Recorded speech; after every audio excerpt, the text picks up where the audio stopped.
안녕하십니까. JTV 저녁 뉴스입니다. 악취 때문에 고통받는 시민이 적지 않지만 자치단체 악취 제거는 한계를 드러내고 있습니다.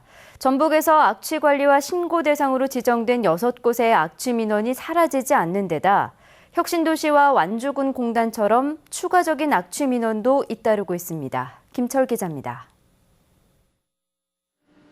지난 2012년에 신설된 익산시 왕곡면의 가축분뇨 공공처리장입니다.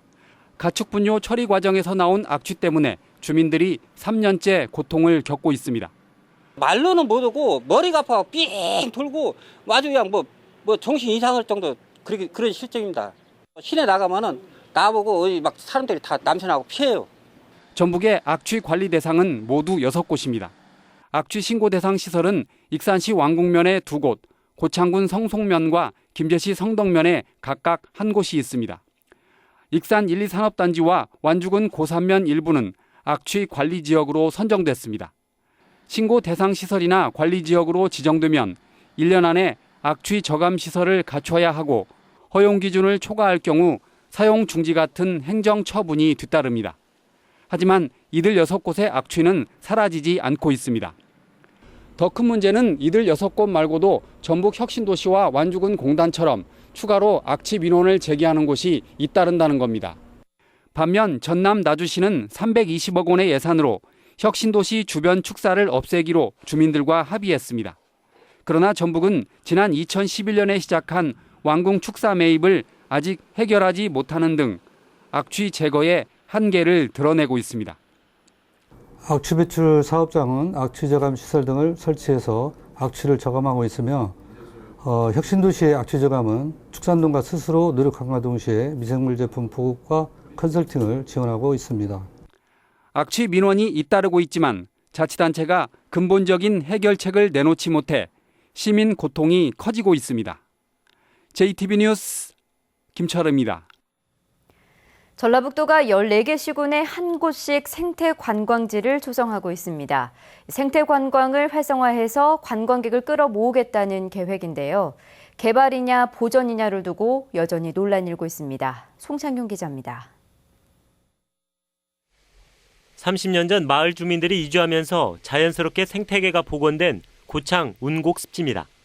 멸종 위기종인 수달과 황새를 비롯해 864종의 동식물이 서식하고 있습니다.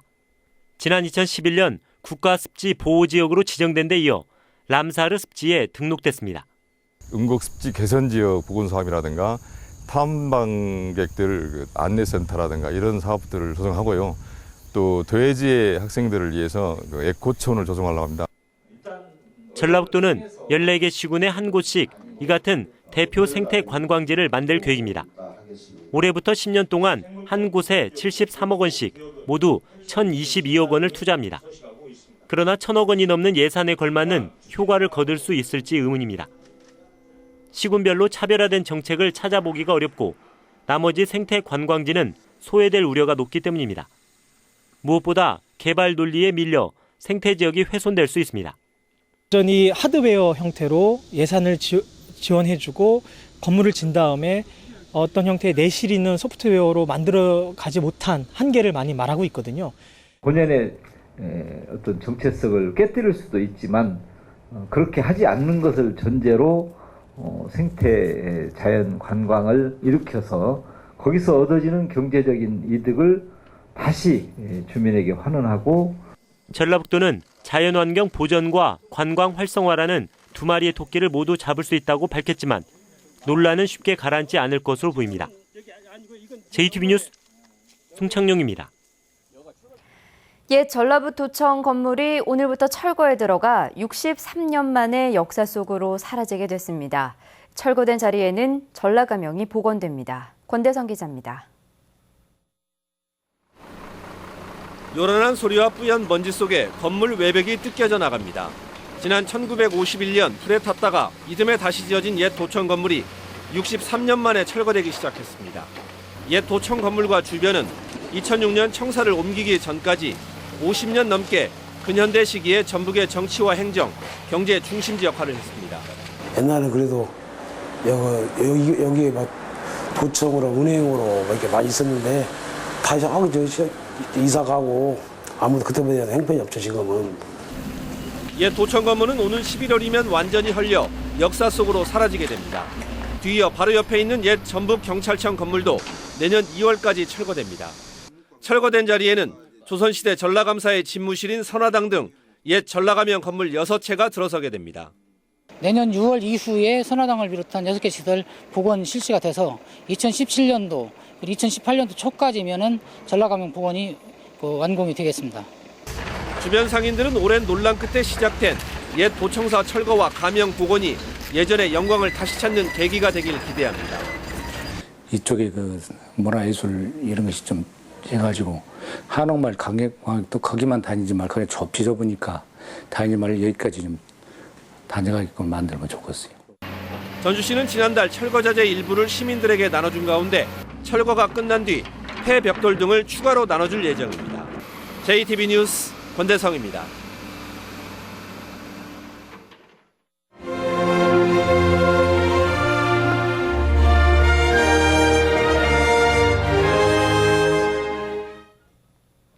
소외계층을 위해 나눔을 실천하는 봉사자들의 이야기를 소개하는 순서입니다. 의지할 곳 없는 쪽방촌 노인들을 정성껏 보살피는 부부를 김진영 기자가 만났습니다. 창고를 개조해 만든 쪽방촌입니다. 한 사람이 간신히 누울 정도로 좁디 좁은 데다 창문마저 없습니다. 바람 한 점 통하지 않다 보니 가을 문턱에 들어섰지만 방안은 여전히 찜통이나 마찬가지입니다. 이곳에서 생활하는 노인들은 10여 명. 돌봐줄 가족이 없다 보니 노령연금이 생계를 잇는 유일한 수입입니다. 부족하지요. 병원에 가야지 당뇨 있고 혈압 있고 폴똥 이러고 아픈 게 밤낮 파트 사다 발라야 하고 부족하지요. 부족하기야. 의지할 곳 없는 노인들에겐 근처에 사는 박승조 부부가 친자식이나 마찬가지입니다. 수시로 노인들을 찾으며 집수리는 물론 식사와 건강까지 10여 년째 챙기고 있습니다. 이렇게 도와준 게 살아요. 통장님이 어떻게 좋은가? 이렇게 쌀도 주고 연탄도 주고. 박 씨 부부는 10년 전 이곳으로 이사와 어렵게 생활하는 쪽방촌 노인들을 알게 되면서 도움을 주고 있습니다. 여기 와서 보니까 연세 독고로 이렇게 사시다 보니까 제가 이렇게 조금이라도 좀 도와주시면 그래도 사는데 조금이라도 지장이 없겠다. 나는 그 쪽에서 지금 사실 도와드리고 있어요. 박 씨 부부의 이웃 사랑이 알려지면서 최근엔 주변 사람들도 도움의 손길을 내밀고 있습니다. 향후에도 저희가 이제 지속적으로 반복적으로 어머니들 와서 찾아뵙고 뭐가 필요한지 시급한 건지 봐서 그때그때 저희들이 관심을 갖도록 하겠습니다. 박 씨 부부의 이웃 사랑이 의지할 곳 없는 쪽방촌 노인들에게 힘과 위안이 되고 있습니다. JTB 뉴스 김진형입니다. 전주지법 제4형사부는 여자 화장실에서 몰래 다른 사람을 촬영한 혐의로 1심에서 유죄를 선고받은 25살 권모 씨에 대한 항소심에서 선고유예 판결을 내렸습니다.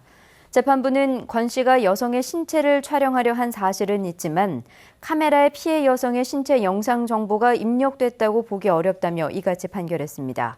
권 씨는 지난해 9월 전북의 한 대학교 여자 화장실에서 여대생을 촬영한 혐의로 1심에서 벌금 300만 원과 성폭력 치료 프로그램 40시간 이수를 선고받았지만 촬영한 사진 전체가 검은색으로 나와 그 내용을 확인할 수 없다며 항소했습니다. 날씨입니다. 전북은 오늘 정읍이 31.5도, 전주는 29.4도까지 올랐습니다. 오후부터 순창과 임실에 소나기가 내린 가운데 밤까지 이어지는 곳도 있겠습니다. 내일은 오전에 서해안부터 비가 내리다가 밤 늦게 점차 그치겠습니다. 예상 강우량은 5에서 30mm입니다. 아침 최저 기온은 18도에서 21도, 낮 최고 기온은 26도에서 28도가 예상됩니다. 전주기상지청은 비와 함께 돌풍이 불고 천둥과 번개가 치는 곳이 있겠다며 주의를 당부했습니다. JTB 저녁 뉴스를 마칩니다. 함께해 주신 여러분 고맙습니다.